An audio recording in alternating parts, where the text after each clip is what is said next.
Our mission at SD Bullion is clear: the lowest cost gold and silver available online. While we do not have pretty blue boxes, free shipping, 4% credit card fees, or glamorous gold and silver infomercials, SD Bullion has the lowest prices that may save you hundreds on your next order. So before you make your next investment, do the math and join the over 15,000 new customers who have recently made the switch to SD Bullion.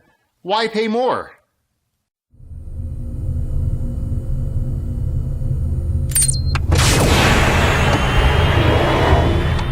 This is the Doc and Eric Dubin with the SD Weekly Metals and Markets Wrap. On a week that gold and silver have surged higher to the upside, we invited our good friend out of Denver, Dave Kranzler, back on the show. Dave, can we hear you screaming in the background? Depends on what you want to hear me scream about. There's a lot of things I could scream about right now. Eureka! It certainly is nice to have you on for a change and have the metals up quite substantially over the last few weeks. Well, thanks for having me on again. I love being on your show. It's your audience gets what's going on, and I'm sure every person who's listening right now is kind of basking in a little bit of victorious glory right now, because I think the precious metals have pretty much surprised everyone so far year to date. Yeah, well, we were trying to get Jeffrey Curry from Goldman Sachs on, but he declined our call. One of the Jeffreys, either him or Christian. The Bopsy twins. That would be the day if we had Christian on the show. So let's get your take here on the action this week, particularly in the aftermath of the FOMC on yesterday. We're recording this after the market close on Thursday, the 28th. Both gold and silver having another strong day here. A little bit of subdued action yesterday with the FOMC, but further outside breakout, both gold and silver today. Gold's up really about $30 from FOMC news yesterday, about $20 on the day. Silver's up really about 50 to 60 cents from its lows after right on the FOMC release. So what's your take on what we're seeing in the market here, Dave? I have to say, I think the metals are climbing the proverbial wall of worry. And I actually penned a blog post this morning in which I'm suggesting that at least year to date so far, the precious metals are the market story of the year. And there's been obviously a lot of big stories in the market so far, but it's hard to find someone who is willing to go out and say the move that we've had since, really, I guess you'd mark it from around January 20th, depending on what you look at. But the move that we've had, I think is just taking everyone by surprise, and it's basically kind of occurred without any kind of pullback. And even some of the hardest core precious metals promoters, and I'm guilty of this to an extent myself, where you look at like the traditional indicators, like the way that the commitment of trade, the banks and the hedge funds are positioned on the commitment of traders report, with the banks being pretty net short gold and silver, and the hedge funds being pretty net long. And you look at some of the traditional chart technical analysis indicators, like where the price of gold is relative to the 50-day and 200-day moving average. And historically, whenever we've seen signals like we're seeing from the commitment of traders and the charts, etc., we usually get a pretty big manipulated hit or pullback, and even just maybe even a natural corrective pullback in the price of the metals. But everyone's seen the sort of the cup and handle pattern that gold is consolidating in, but we haven't had a meaningful correction since it started to take off in early January, and we're especially seeing that with the mining stocks. So and this week, in my opinion, again, I gotta say, I kind of had to hold my fund partner back a bit from getting too aggressive. When we want to put on a really bullish stance in the fund, we load up on JNUG, which is the 3 times junior mining index ETF, and that thing can really move in a day, either up or down.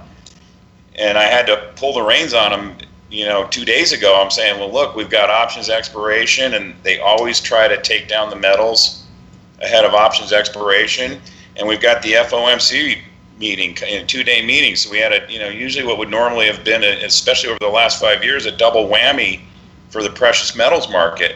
I think everyone was looking down, and I mean, most people probably have a sore neck from looking up at the metals this last couple days. So something's fundamentally changed beneath the surface that's not evident yet. I think we all kind of have an idea of what it is between, the discrepancies between the physical supply versus the amount of paper derivatives that are outstanding and that potentially will have to eventually be delivered into. Again, it's to an extent it's a head scratcher, because every time that the bullion banks have tried to smash the metals, and we saw a couple attempts this week where you wake up and all of a sudden, gold and silver are up, and all of a sudden when the COMEX gets ready to open or has just opened, boom, they go straight down an elevator shaft with no news that would have been a trigger point for causing a sell-off, and yet they bounce right back. And we haven't seen this type of market behavior from the metals in quite some time. Well, I can certainly say, Dave, that after the beating investors have experienced in gold and silver over the last 5 years, numerous trips to the emergency room, I don't think any gold and silver investors right now would mind shelling out $50 for a chiropractor to fix that sore neck from looking up at them. I'm one of them, trust me. Yeah, and silver's made such a big move too. I mean, mid-December it bottomed on an intraday basis at 1362, and we're up almost 30% since that nadir. And silver has actually been appreciating faster in the last month, whereas gold and to some extent the mining shares as well. They in the middle of this first move, it was going mostly horizontal, but we're actually accelerating now that we've gone through April, with silver, basically going from just below 15 all the way up to today's close of when it closed at 1759 on a spot basis. It's a pretty big move. And Dave, let's look back just for a moment here at that fraudulent silver fix with $4 in market move in hindsight now. That looks more criminal than ever, doesn't it? Yes, I was going to mention that, because I had actually written a blog post right after that, and I said that may mark the bottom there. And I think it was sort of a last-ditch effort by the banks, the bullion banks on the LBMA. I think it was kind of a last-ditch effort to clean out as much physical silver from producers as they could at as low a price as possible. I mean, that's the only way you can explain that. And to this day, the LBMA has never issued an explanation for what happened that day. I mean, it was obvious fraud. We give the listeners a quick update here on what we've been seeing in the physical markets. And really, nothing has changed over the past week. Strong demand continues, but the market has been able to keep up with supply. Really haven't seen much change at all on premiums, but the demand numbers continue to be exceptionally strong. Another million Eagles taken down from the U.S. Mint, meaning that the coins are still on allocation. All the primary dealers are still purchasing every last coin that they can from what the Mint offers them each week. We're now up to, 18.9 million and change, so just under 19 million ounces right now as we close April. So again, we're on pace for a little bit shy of 60 million coins for the year on Silver Eagles, regardless, on pace to shatter a record again from Silver Eagles. And again, they've been allocating coins the entire year. They've been on allocation since last July when they resumed sales after shutting them down in June. So we're really only about a month away from 12 consecutive months of either no sales or allocated sales by the U.S. Mint, evidencing exceptionally strong physical demand. SD Bullion has a much higher percentage of silver versus gold sales. And I'm curious, 2 weeks ago we had that unusual Fed meetings, and a lot of gold sales were going through typical dealers. It was being reported that there was a huge burst in gold sales. Has there been anything that's interesting as far as the amount of silver that silver stackers as representative by SD Bullion sales that you could share with our audience as far as like what's going on this week versus that burst that happened 2 weeks ago? Is there more now that silver's going higher, or did we just see a relatively higher peak a couple of weeks back ago, and that was when that burst of fear came through when Yellen was meeting Obama and all that other stuff was going on? I haven't analyzed the numbers here in the last day or two, Eric, but just from watching order flow and our shipping lines and seeing what's going out, it's been dominated by silver this whole week. We had that big spike in gold, and still gold sales are strong, but not the level that we saw where all the dealers basically sold out of their Gold Eagles, Maples, Buffs a couple weeks ago with the emergency Fed meetings. But, I mean, that said, gold's sales do remain strong, but silver's dominated this week. And more so than, say, last week and the week before that? Yeah, again, that's just anecdotally from just observations from the order flow. I haven't really analyzed the numbers, so I can't give you any hard data off the top of my head, but that's the feeling I have from the order flow. And like you mentioned, we are normally more heavily skewed towards silver than the entire market is. We believe in silver. We started Silver Doctors, so it's not too hard to understand why we're more heavily skewed towards silver than the average gold line. I think if you're looking for not just the wealth preservation qualities of gold and silver, converting your fiat currency into physical gold and silver. If you want investment performance qualities, I think you have to buy silver over gold right now, unless of course you got millions and millions of dollars that you're trying to hide, or not hide, but protect from what the governments and central banks are doing. Then you got to start buying 400-ounce bricks of gold. But I was just running some numbers, and gold right now is only about 35% away price-wise from its peak in 2011. I think it was September 2011. Silver is 65% away from its price peak in April 2011. So to me, that suggests that silver, and again, you can also do the same thing using the gold-silver ratio, because it bottomed out around 30 when the prices peaked in 2011, and currently it's at 72. So, if I told you could invest $1 in something and turn it into $1.35, or you could invest $1 into something and turn it into $1.65, what are you going to do? And the one other, just added to my comments here, the one other observation I've noticed over the last couple of weeks is the order flow is being dominated by average working Americans. The average order size right now over the past couple of weeks is probably $400 to $500. Probably 99% of orders are for a monster box of silver or less. We're not seeing the big $100,000 orders, $500,000 orders, $200,000 orders that we saw a couple of months ago when silver was trading in the low 14s. It's the average working American who believes in silver and knows or believes that silver is going much higher over the long run. So it's good to see the average working man who believes in precious metals back investing in the market. How about new customers? Are you seeing a lot of first-time buyers? Yeah, we certainly are.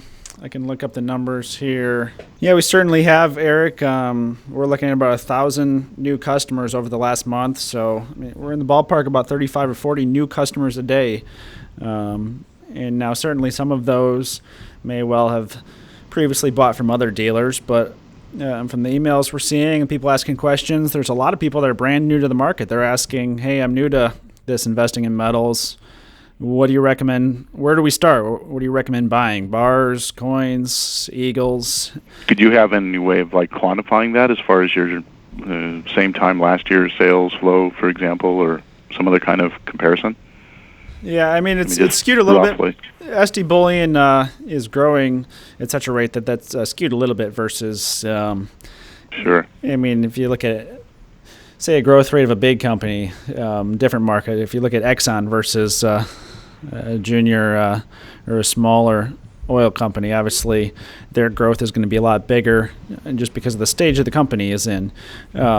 Last year, this time, let's see. I mean, SD Bullion's added about 12,000 new customers in the past 12 months and had about 10,000 this time last year. So SD Bullion's about doubled the customer base in the past 12 months. So while a lot of that is due to the market and new investors and brand new investors that have never purchased elsewhere, a lot of those are customers that have previously bought from other companies. Well, it's definitely going to be interesting to see what industry-wide trends are as far as people coming to the market and whatnot, because we're still probably about 1% or so of assets under management in North America being in precious metals, which is trivial. And that's mostly paper as well, the ETFs and so forth.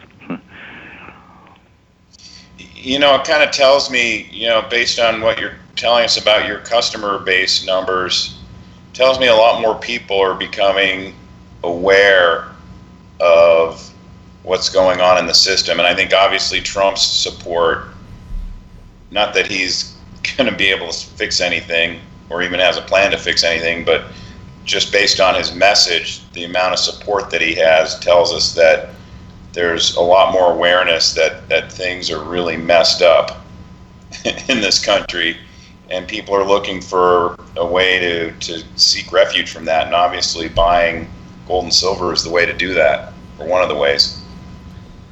Yeah, and again, this market hasn't seen anything about if this country really woke up. And I mean, I agree. When you're talking really wake up, that's something that could happen overnight, and there's just no way this market can accommodate that kind of change in demand. It's just, this market is nothing right now. If you're talking on a percentage basis of total assets, total people interested and involved in the sector, the physical investment gold and silver market is nothing. I agree, and it's to Eric's point. If you have maybe 1% of the country investing in this stuff, and if enough wake up so that 1% moves to 5%, you're going to see. You're not going to be talking about $2 or $3 premiums on Silver Eagles. You're going to be talking about 100% premiums on them. And that's why you're going to see huge moves in the miners as well, because what are people going to turn to when they can't get any physical gold and silver? They're going to go do what they're used to doing. They're going to type in stock symbols, the miners, whether it's publicly traded firms in the bullion space, whatever they can get their hands on, they're going to be buying. Oh, I agree. And what's interesting that you mentioned that, and I guess there's 2 points on this. One is, and I was actually talking about this with the CEO of a junior mining company yesterday, and I said, this market action in the miners right now reminds me of what it was like in 2002 and 2003 when this thing was just getting started. When I started, the Huey index was at 45. But I remember you'd wake up every day and the market would open, and every day there would be 2 or 3 different junior miners that were up between 10 and 20%, and you didn't know which one. I always liken it to watching popcorn pop. You know that all the kernels are going to pop. You can't point to which one and say when it's going to pop. And we saw that today, and I just happened to notice, and we actually happened to own this stock in the fund that I co-manage, but we had a junior that was up 20% today, and another one that was up 16%. And by the same token, that junior had a couple days last week when it was down, and I actually added to the position in that stock at that point in time. So, the market reminds me a lot of the 2002-2003 period, and he agreed with me. He kind of liked that analogy. But the other thing that I had always thought that we would see eventually, besides a day when gold and silver were trading in the market at 100% price premiums, I think eventually a lot of these miners that are producing miners will end up paying out big dividends in gold and silver, and that's one of the reasons why you want to own them. You'll get some sort of refined form of bullion in the mail as a dividend, as opposed to them paying cash dividends. And many companies will probably hook up with firms like BitGold and do electronic gold that way for dividend payments as well. It'll be that's pretty right. interesting. Go ahead. A lot of innovation coming down the pike. That's right. In fact, I had a long conversation with the CEO of BitGold a few weeks ago, and I'm going to feature it in my mining stock journal at some point. But he said they've got a deal with, I think it's in Peru. There's a couple of Peruvian mining companies, and they've got a deal with those companies where those companies pay their employees into BitGold accounts so that the employees are, in a sense, getting paid gold for their services. And I thought that was really interesting, and we could see that as a wider trend. You're right, Eric. Yeah. Well, the juniors have really rocketed higher. I mean, the JDXJ JNUG index was $20 and change at one point earlier this year, and now it's at 152 and change, so like 7.6 multiple above where it was on the low. So there's a lot of opportunity in mining shares, and our audience is more of a stacker community, generally speaking. But there's definitely something to be said for diversifying and having some miners in one's portfolio. And you can even own them outside of the banking system. You can have the shares outside of street name, and it's a decent way of getting some wealth transport ability to go through a currency and banking holiday and so forth. And a lot of people in the stacking community have almost a dogmatic attitude about miners, but I think that there's a strong argument to be had for having some diversification and some exposure to the miners. What's amazing about what you just said is you're right, and I think that's why a lot of people are still on the sidelines waiting for a pullback to jump into the market. I mean, you look at the moves that some of these juniors have made. Some of them have tripled and quadrupled since mid-January. But then if you go and you look at, say, 5 or 10-year price charts of these things, so you have to go back at least to early 2011 before the big takedown started. And these stocks, even the juniors that have made big moves that were around back then, they're just getting started. If you look at them on the scale of a 5 or 10-year chart. Yeah, I mean, it's like 10% moves into what is a mega bull run, and by the time this is all over, this could just be getting started. Yeah. I mean, I pulled up a stock that I recommended in the Short Sellers Journal as a contra NYSE play instead of a short. It was a little silver mining company. It was a spinoff from a deal, an M&A deal that was done called Silvercrest Metals. And Silvercrest Mines was taken over by First Majestic, and I was pissed about that because I thought they stole the company based on the price they paid. I mean, I don't mean that in a pejorative sense. They got it on the cheap. But Silvercrest Metals was a spinoff, and I recommended it. The stock was just under 11 cents in early January, close today at 92 cents. I mean, it's like almost a 9-bagger in 3 months. So, and it's probably still cheap if the drill results that they released today are any indication of what they're sitting on with the property that they're drilling out. The stock's still cheap at this level. And even a company like First Majestic, they crossed $10 today, and that's pretty hefty market capitalization, largest pure play producer, second largest. And they're 7 times appreciation in this year. It's just phenomenal what's going on. It's remarkable. But I knew just based on that acquisition of Silvercrest Mines, I knew First Majestic was cheap. When they did the deal, they distributed shares, a little bit of cash, shares in Silvercrest Metals, and then you also got First Majestic shares. And I think I was looking at it the other day because I just unloaded the rest of our First Majestic to buy more juniors. And I think our basis in the First Majestic was $3.21, and I was unloading it at $9. Yeah. And just for the record, I misspoke. Actually, the low for this year was on January 20th at $2.40 for First Majestic. So it's up a little over 4 times through to today. But still, I mean, that's just amazing for a market capitalization of $1.5 billion. I mean, that ain't no junior, and it's still But if you value this, if you say, okay, silver's going back to $50 an ounce, what do you think First Majestic's worth? Yeah, exactly. I mean, it's not $10 a share; it's $100 a share. Yeah, it would definitely take out its old high. So you've been doing the Short Sellers Journal and the Mining Journal, and how are those going? I'm sure They're that going well. a lot of people. The Short Sellers Journal, I took on a lot of subscribers early in the year when the stock market was going down, and I've had people. Actually, my churn rate in it, in terms of the people who have left because they just got frustrated with the market, was a lot lower than I expected. And I think if you just bide your time and you're patient with your shorts, because I take the stance when I make a recommendation. It's like, look, if you're going to use options on this, at least go out to January of 2017. These are long-term plays, and barring like the Federal Reserve going completely Weimar Germany, which they could, the S&P is going to be lower between now and the end of the year. I just don't know what price path it's going to take. I mean, look at what happened today. It was up, and everyone thought it was going to close over 2,100, and it finished down almost 20 points. I mean, there's definitely some inherent weakness there. So I've had intermittently I get some new subscribers in there.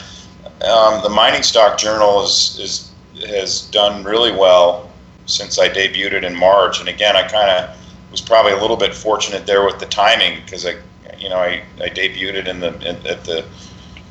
at the middle of this current run that we're in, and who knows if this is the middle, this could still be the very beginning. So, but what I try to focus on is I try to find some of the lesser known junior mining stock names, and I feature those in every issue. It's bi-monthly, and I so far it's worked, but I really don't want to feature anything unless I've spoken to management. So, and I've already got a backlog of names that I've talked to, and it's like every time I find one, I can't wait to write it up and publish it, because it's like, Jesus, this stock is cheap, and I want to get it out there before it takes off. So the next issue is actually coming out tonight, and it's the company I'm featuring has been around for quite a while.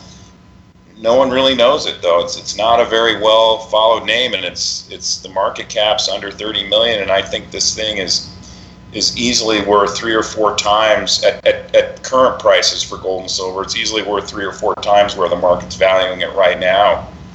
And they actually have a cash flowing royalty that funds their exploration and the advancement of a mine project that they're working on right now, to the extent that they've actually bought back a few of their shares. That kind of tells you how undervalued management thinks this stock is.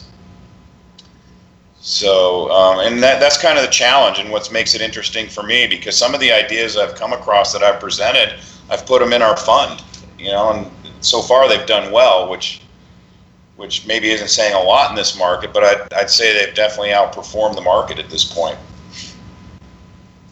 Have you been seeing any uptick in terms of new monies coming to your fund from institutional investors? We really cater more to high net worth investors. We're not set up to take institutional money. I mean, we could probably do smaller institutions, but just our infrastructure, we cater to the high net worth guys. And we've had a few new investors come in this last quarter, but we've gone from my partner who kind of does the new investor communications and processing of new investor accounts. He's probably got about 10 new investors lined up right now, whereas this time last year he was whistling Dixie. So there's definitely, from that standpoint, there's definitely a lot more interest in our fund than there has been at any time in the last 5 years. Well, it's encouraging to see new monies coming in, and we are seeing anecdotally indications of that throughout the industry. So, one more indication of a new bull market underway.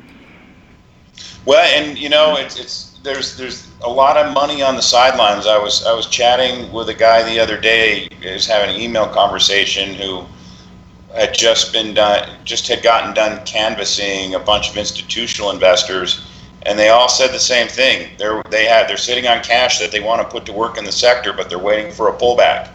Mm-hmm. And when my antenna go up when I hear that type of sentiment being expressed, because it kind of tells me we're not getting a pullback yet. Because if everyone's waiting for a pullback before they put money in, we're probably not going to get a pullback for a while. And if everyone has that sentiment and silver takes out resistance at 18, gaps up to 20, and should it take out 20, then you have all those people that recognize that and want to jump on the train that's leaving the station and then potentially start chasing the market. That's exactly right. And, this, because of the short interest that's in there, and I think that's, in my theory is that part of what's fueling this move in the juniors is that there's rampant short covering going on at the hedge funds. I mean, it was, for the last 3 or 4 years, it was basically open season. Hedge funds were just taking pot shots at all of these junior mining stocks from the short side.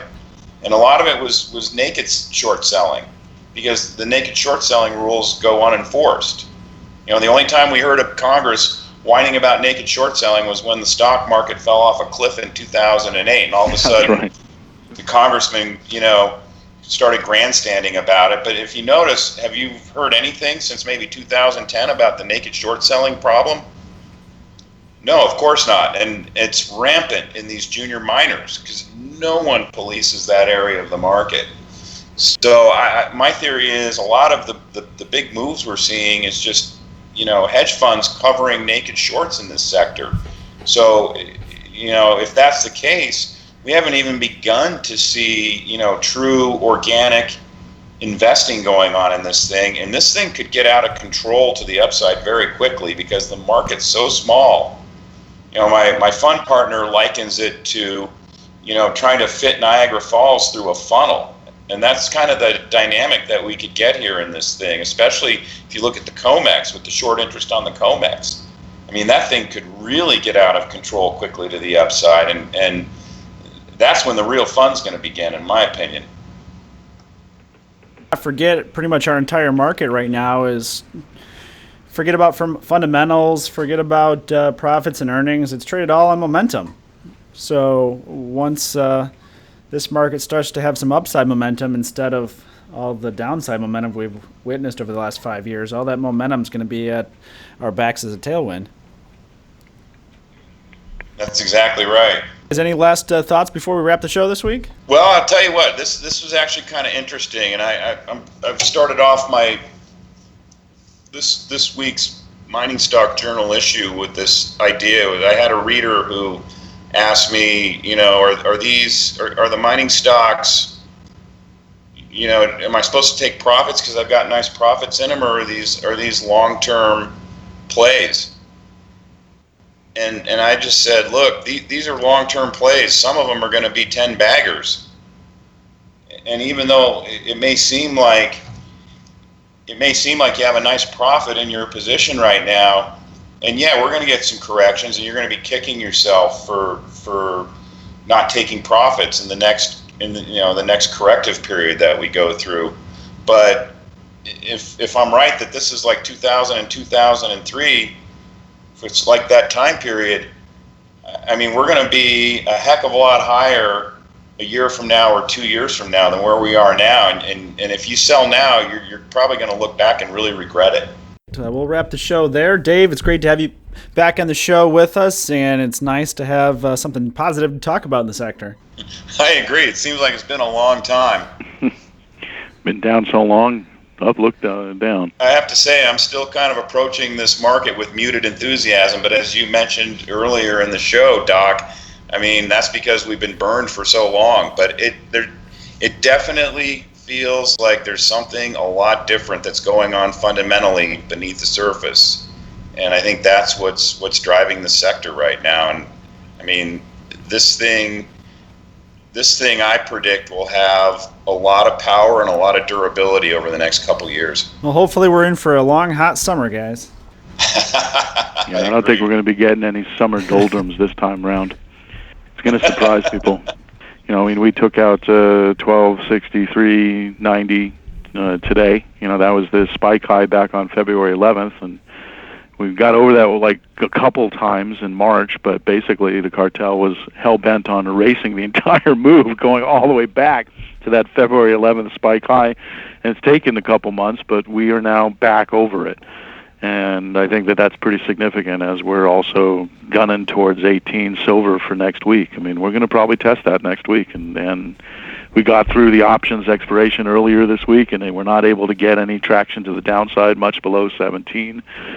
And boom, we got on the other side of the options contracts falling off the boards for, the next near-term contract going on. And here we are. The momentum is back and people are piling back in. It's definitely climbing that wall of worry of this new bull market, and it's pretty amazing to watch. And just final closing note, the other thing that really is amazing is, just adding on to what Eric was talking about there, is that gold corrected, but it corrected in terms of time and not price. Over the last 5 years, we were all just sitting around waiting for the big hammer to drop, and it really didn't happen. And gold's short-term overbought levels really were corrected by time rather than price, which is really amazing to me, and it was nice to see.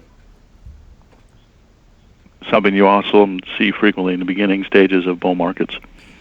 All right, so that'll be a wrap. So for the doc, Eric Dubin, and our good friend Dave Kranzler, thanks for tuning into this week's SD Weekly Metals and Markets.